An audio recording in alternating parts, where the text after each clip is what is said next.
ಏನು ಇಷ್ಟು ದಿನ ಶಾಂತ ರೀತಿಯಿಂದ ನಡೀತಾ ಇರುವಂತಹ ಏನು ಮುಧೋಳ ನಗರದಲ್ಲಿನ ರೈತರ ಪ್ರತಿಭಟನೆ ಇಂದು ತುಂಬಾನೇ ವಿಕೋಪಕ್ಕೆ ಸಾಗಿರುವಂತದ್ದು. ಈ ನಿಟ್ಟಿನಲ್ಲಿ ರೈತರ ಒಂದು ಕ್ರೋಧಾಗ್ನಿಗೆ ಅದರ ಜೊತೆಗೆ ಅದನ್ನ ನಾವು ರೈತರೇ ಹಚ್ಚಿದ್ದಾರೆ ಅಂತಲೂ ಕೂಡ ಸದ್ಯದ ಮಟ್ಟಿಗೆ ಹೇಳೋಕ್ಕಾಗೋದಿಲ್ಲ. ಆದರೂ ಕೂಡ ಕೆಲವೊಂದಿಷ್ಟು ಇಲ್ಲಿನ ರೈತರು ಅವರು ರೈತ ಸಂಘದವರೇ ಮಾಡಿದ್ದಾರೆ ಅಂತ ಒಂದು ಆರೋಪನ ಮಾಡ್ತಾ ಇದ್ದಾರೆ. ಆದರೆ ಪ್ರತಿಭಟನೆ ಅನ್ನೋದು ತಾಳ್ಮೆ ಕಳೆದುಕೊಂಡಾಗ ಏನಾಗುತ್ತೆ ಅನ್ನೋದಕ್ಕೆ ಇದೊಂದು ಸ್ಪಷ್ಟವಾದಂತಹ ಉದಾಹರಣೆ. ಯಾಕಂದ್ರೆ ಇವತ್ತು ಕಳೆದ ಸುಮಾರು 14 ದಿನಗಳಿಂದ ಶಾಂತ ರೀತಿಯಿಂದಾನೇ ಪ್ರತಿಭಟನೆ ಮಾಡ್ತಾ ಇದ್ರು. ಬಹಳ ಹೆಚ್ಚಿನಂದ್ರೆ ಏನು ಕಚೇರಿಗಳಿಗೆ ಮುತ್ತಿಗೆ ಹಾಕುವಂತ ಕೆಲಸ ಆಗ್ತಾ ಇತ್ತು. ಕಾರ್ಖಾನೆಗೂ ಕೂಡ ಮೊನ್ನೆ ಜಮ್ಮು ಸಕ್ಕರೆ ಕಾರ್ಖಾನೆಗೆ ಮುತ್ತಿಗೆ ಹಾಕಿದ್ರು. ಆದ್ರೆ ಇವತ್ತಿನ ಒಂದು ಪ್ರತಿಭಟನೆ ಅಂದ್ರೆ ಅದು ಅತಿರೇಕದ ಪರಮಾವಧಿಯನ್ನ ಮೀರಿ ಹೋಗಿರುವಂತದ್ದು. ಯಾಕಂತಂದ್ರೆ ಕಷ್ಟಪಟ್ಟು ಸಾಲ ಸೂಲ ಮಾಡಿ ರೈತ ಏನು ಕಬ್ಬನ್ನ ಬೆಳೆದಿದ್ದಾನೆ ಅದನ್ನ ಕಾರ್ಖಾನೆಗೆ ಸಾಗಿಸಿ ಒಂದಿಷ್ಟು ಲಾಭ ಮಾಡ್ಕೊಳ್ಬೇಕಂತ ಒಂದು ಉದ್ದೇಶಕ್ಕಾಗಿ ಏನು ಕಳಿಸುವಂತ ಸಂದರ್ಭದಲ್ಲಿ ಆದ್ರೆ ಇವರ ಒಂದು ಯೋಗ್ಯವಾದ ಬೆಲೆಗೇನೆ ಏನು ಪ್ರತಿಭಟನೆ ಮಾಡ್ತಾ ಇದ್ರು, ಏನು ಧರಣಿಯನ್ನು ನಡೆಸ್ತಾ ಇದ್ರು. ರೈತರಿಗೆ ನಷ್ಟ ಆಗುತ್ತೆ, ಸರ್ಕಾರ ಘೋಷಿಸಿದಂತ ಬೆಲೆ ನಮಗೆ ಹೆಚ್ಚಿನ ಬೆಲೆ ಬೇಕಂತ ಹೇಳ್ಕೊಂಡು ಏನು ನಿರಂತರವಾಗಿ ಪ್ರತಿಭಟನೆ ಮಾಡ್ತಾ ಇದ್ರು. ಅಂತಹ ಪ್ರತಿಭಟನಾ ರೈತರೇ ಕೆಲವೊಂದಿಷ್ಟು ಜನ ಅದರಲ್ಲಿ ಈ ಒಂದು ಕೃತ್ಯ ಎಸಗಿದ್ದಾರೆ ಅನ್ನೋ ಒಂದು ಮಾತನ್ನ ಏನು ಈಗಾಗಲೇ ತಿಳಿದು ಬರ್ತಾ ಇರುವಂತದ್ದು. ಆದ್ರೆ ನಮಗೆ ಲಾಭ ಆಗಲಿ, ನಮಗೆ ಇನ್ನೊಂದಿಷ್ಟು ಹೆಚ್ಚಿನ ಬೆಲೆ ಸಿಗಲಿ ಅಂತ ಹೇಳ್ಕೊಂಡು ಏನು ಪ್ರತಿಭಟನೆ ಮಾಡ್ತಾ ಇರುವಂತಹ ಸಂದರ್ಭದಲ್ಲಿ ಇನ್ನೊಂದು ಕಡೆ ಇಲ್ಲಿ ಅಂತಹ ಒಂದು ಕಬ್ಬಿಗೆನೆ ಅಂದ್ರೆ ತಮ್ಮ ಲಾಭದಾಯಕವಾದಂತಹ ಬೆಲೆಯನ್ನು ಕೊಡ್ತಾ ಇರುವಂತಹ ಕಬ್ಬಿಗೆನೆ ಬೆಂಕಿ ಹಚ್ಚುವಂತಹ ಕೆಲಸ ಆಗಿದೆ.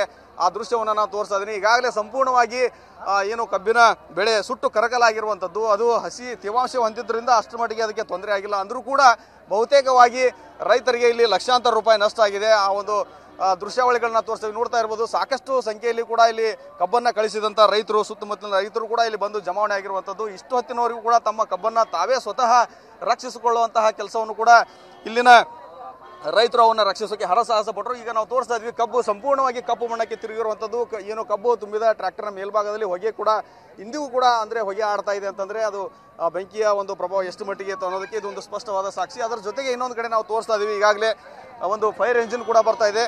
ರೈತರು ಕೂಡ ತಮ್ಮ ಕಬ್ಬನ್ನ ರಕ್ಷಣೆ ಮಾಡಿಕೊಳ್ಳಕ್ಕೆ ಎಷ್ಟೊತ್ತು ಹರಸಾಹಸ ಪಟ್ಟು ಸ್ವಲ್ಪ ಮಟ್ಟಿಗೆ ಕಬ್ಬನ್ನ ಏನು ಕಬ್ಬಿಗೆ ಹತ್ತಿರುವಂತಹ ಬೆಂಕಿಯನ್ನ ನಂದಿಸಿ ಬಚಾವ್ ಮಾಡಿದ್ದಾರೆ. ಆದ್ರೆ ಈಗ ಮತ್ತೆ ಫೈರ್ ವ್ಯಾನ್ ಕೂಡ ಸ್ಥಳದಲ್ಲಿ ಬಂದಿರುವಂತದ್ದು. ಆ ಫೈರ್ ವ್ಯಾನ್ ಮೂಲಕ ನೀರನ್ನ ಸಿಂಪಡಣೆ ಮಾಡುವ ಮೂಲಕ ಸಂಪೂರ್ಣವಾಗಿ ಬೆಂಕಿ ನಂದಿಸುವ ಕಾರ್ಯಕ್ಕೂ ಕೂಡ ಈಗಾಗಲೇ ಅಗ್ನಿಶಾಮಕ ದಳ ಸಿಬ್ಬಂದಿಗಳು ಮುಂದಾಗ್ತಾ ಇರುವಂತದ್ದು. ಅದ್ರ ಜೊತೆಗೆ ರೈತರನ್ನ ಇನ್ನೂ ಒಂದಿಷ್ಟು ಹೆಚ್ಚಿನ ಜನ ರೈತರನ್ನ ಮಾತಾಡ್ಸೋಣ.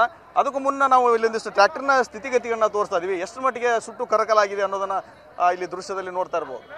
ಇನ್ನು ಹಚ್ಚ ಹಸಿರಿನಿಂದ ಕೂಡಿರಬೇಕಾದಂತಹ ಕಬ್ಬಿನ ಬೆಳೆ ಸಂಪೂರ್ಣವಾಗಿ ಸುಟ್ಟು ಕರಕಲಾಗಿರುವಂತಹ ದೃಶ್ಯ. ಅಂದ್ರೆ ಇದರಿಂದ ಯಾವುದೇ ರೀತಿ ಪ್ರಯೋಜನ ಆಗೋದಿಲ್ಲ ಮತ್ತು ರೈತರಿಗೆ ಲಕ್ಷಾಂತರ ರೂಪಾಯಿ ನಷ್ಟ ಆಗುತ್ತಾ ಇದೆ.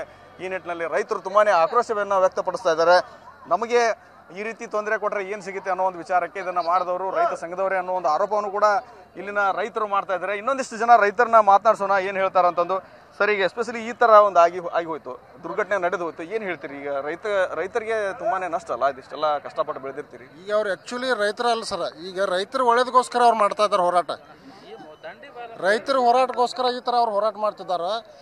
ರೈತರದನ್ನ ಈ ತರ ನುಕ್ಸಾನ ಮಾಡಿದ್ರೆ ಅವ್ರು ರೈತರೇ ಅಲ್ರಿ ಸರ್. ಅವರು ಆಕ್ಚುಲಿ ಅವ್ರು ರೈತ ಸಂಘದವರು ಅಲ್ಲ, ಅವ್ರು ಯಾರೋ ಅವ್ರಿಗೆ ಕಬ್ಬು ಬೆಳೆಗಾರರೇ ಅಲ್ಲ. ಅವ್ರು ಕಬ್ಬು ಬೆಳೆಗಾರರು ಹಿತವಾದ್ರೆ ರೈತರ ಹಿತ ಕಾಪಾಡ್ತಿದ್ರು. ಅವರು ಏನಿದ್ರು ಕಾರ್ಖಾನೆ ಜೊತೆ ಅವ್ರು ವ್ಯವಹಾರ ಇಟ್ಕೋಬೇಕು, ಕಾರ್ಖಾನೆ ಜೊತೆ ಅವರು ವ್ಯವಹಾರ ಮಾಡ್ಕೋಬೇಕು, ಕಾರ್ಖಾನೆ ಅವ್ರು ಲಾಸ್ ಮಾಡಲಿ. ಮತ್ತು ರೈತರಿಗೆ ಆಗಿ ಅವ್ರು ಹೋರಾಟ ಮಾಡಿ ರೈತರನ್ನ ಈ ಥರ ಮಾಡಿದ್ರೆ ರೈತರ ಪರಿಸ್ಥಿತಿ ಏನಾಗ್ತೈತಿ? ಈಗ ರೈತರಿಗೋಸ್ಕರ ಇವ್ರು ಹೋರಾಡಕತ್ತಾರ. ರೈತರದ ನಷ್ಟ ಮಾಡ್ರೆ ಇಷ್ಟೆಲ್ಲ ಬೆಳೆಸಿ ವರ್ಷದ ಮಾಡ್ಬೇಕಾರೆ ಎಷ್ಟು ರೈತರಿಗೆ ಕಷ್ಟ ಆಗಿರ್ತೈತಿ. ಈ ತರ ಮಾಡಿದ್ರೆ ಇದು ಅವರು ರೈತ ಸಂಘದವರ ಈಗ ಹೊಣೆಗಾರ ಆಗ್ತಾರೆ ಸರ್. ಅದು ಅಲ್ಲ, ಈಗ ನಮಗೆ ಯೋಗ್ಯವಾದ ಬೆಲೆ ಬಗ್ಗೆ ಇನ್ನೂ ಪ್ರತಿಭಟನೆ ಮಾಡಕತ್ತೇವಿ, ಯಾರು ಕೂಡ ಕಬ್ಬನ್ನ ಕಾರ್ಖಾನೆಗೆ ಸಾಗಿಸಬೇಡ್ರಿ ಅಂತ ಕೂಡ ರೈತ ಸಂಘದ ಎಚ್ಚರಿಕೆಯನ್ನು ಕೂಡ ಕೊಟ್ಟಿದ್ರು. ಇನ್ನೊಂದು ಕಡೆ ಕಾರ್ಖಾನೆಯವರು ನಾವು ಸರ್ಕಾರ ಆದೇಶ ಪ್ರಕಾರ ಶುರು ಮಾಡ್ತೀವಿ ಅಂತ ಹೇಳ್ಕೊಂಡು, ಈಗ ರೈತ ಸಂಘದವರು ಆ ತರ ಹೇಳಿದಾಗೂ ಕೂಡ ಸ್ವಲ್ಪ ದಿನ ವೇಟ್ ಮಾಡ್ಬೋದಾಗಿತ್ತನ ಅಂತಂದು ಹೇಳ್ಕೊಂಡು ವೇಟ್ ಮಾಡಿದ್ರಿ ಸರ್. ಈಗ ಗುರ್ಲಾಪುರದಾಗ ಏನು ಅಲ್ಲಿ ಸ್ಟ್ರೈಕ್ ನಡೀತು, ಅಲ್ಲಿ ತನ ಯಾರು ಒಬ್ಬರು ರೈತರು ದಾಂಧಲಿನೂ ಮಾಡಿದ್ದಿಲ್ಲ, ಅವ್ರು ಶಾಂತಿಯುತ ಹೋರಾಟ ಮಾಡಿದ್ರು. ಈಗ ಅವ್ರೇನು ಫೈನಲ್ ಮಾಡಿ ಮುಗಿಸ್ಯಾರು. ಈಗ ಆ ರೇಟಿಗೆ ಇವರು ಒಪ್ಕೊಂಡ್ರೆ 3,300 ನಾವು ಕೊಡ್ತೀವಿ ಅಂತ ಫ್ಯಾಕ್ಟರ್ ಒಪ್ಕೊಂಡ್ರು. ಈಗ ಇಲ್ಲಿ ರೈತರ ಪರಿಸ್ಥಿತಿ ನೋಡಿದ್ರೆ ಇಲ್ಲಿ ಚಿಂತಾಜನಕ ಐತೆ ಸರ್. ಈಗ ಅದರ ಮೇಲೆ ಈಗ ನಾವು ಫ್ಯಾಕ್ಟ್ರಿಗೆ ಕಳಿಸಿ ಅದು ಮುಂದಿಂದ ಅವರು ಒಂದು ಜೀವನ ಸಾಗಿಸ್ಬೇಕು ಸರ್. ದುಡ್ಡಿನ ಅವಶ್ಯಕತೆ ರೈತನಿಗೆ ಭಾಳ ತ್ರಾಸ ಐತ್ರಿ. ಅದರ ಅನಿವಾರ್ಯ ಕಾರಣಕ್ಕಾಗಿ ಅವರು ಇಲ್ಲೆಲ್ಲ ಲೋಕಲ್ದವ್ರೆಲ್ಲ ಕೂಡಿಲ್ಲ, ನಾವು ಒಪ್ಕೊಂಡಿವಿ, ನಮಗೆ 3,300 ಇರಲಿ ಗೌರ್ಮೆಂಟ್ ಆದೇಶ ಪ್ರಕಾರ ಒಪ್ಕೊಂಡು ನಿನ್ನೆ ಎಲ್ಲ ರೈತ ಸಂಘದ ಕಬ್ಬು ಬೆಳೆಗಾರ ಸಂಘದವರು ಎಲ್ಲರೂ ಕೂಡಿ ಅವ್ರು ನಮ್ಗೆ ಈ ಥರ ಒಂದು ಆದೇಶ ಕೊಟ್ಟರು.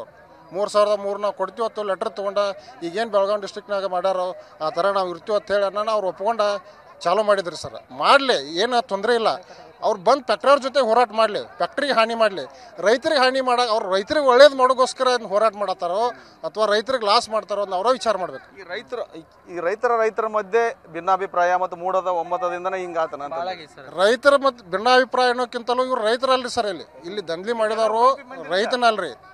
ಅವ್ರು ಇಲ್ಲಿ ಯಾರೂ ಒಬ್ಬರು ರೈತರಿಲ್ರಿ. ಇಲ್ಲಿ ಯಾರೂ ಒಬ್ಬರು ರೈತ ಇದ್ದಿದ್ದಿಲ್ಲ, ಇಲ್ಲಿ ಯಾರೂ ಕಾರ್ಖಾನೆಯವ್ರು ಇದ್ದಿದ್ದಿಲ್ಲ, ಪೊಲೀಸ್ ಇದ್ದಿದ್ದಿಲ್ಲ. ಏಕಾಏಕಿ ಬಂದು ಅವ್ರು ದಂಧೆ ಮಾಡಿದ್ರು ಸರ್. ಏಕಾಏಕಿ ಬೆಂಕಿ ಹಚ್ಚಕೈತಾರೆ.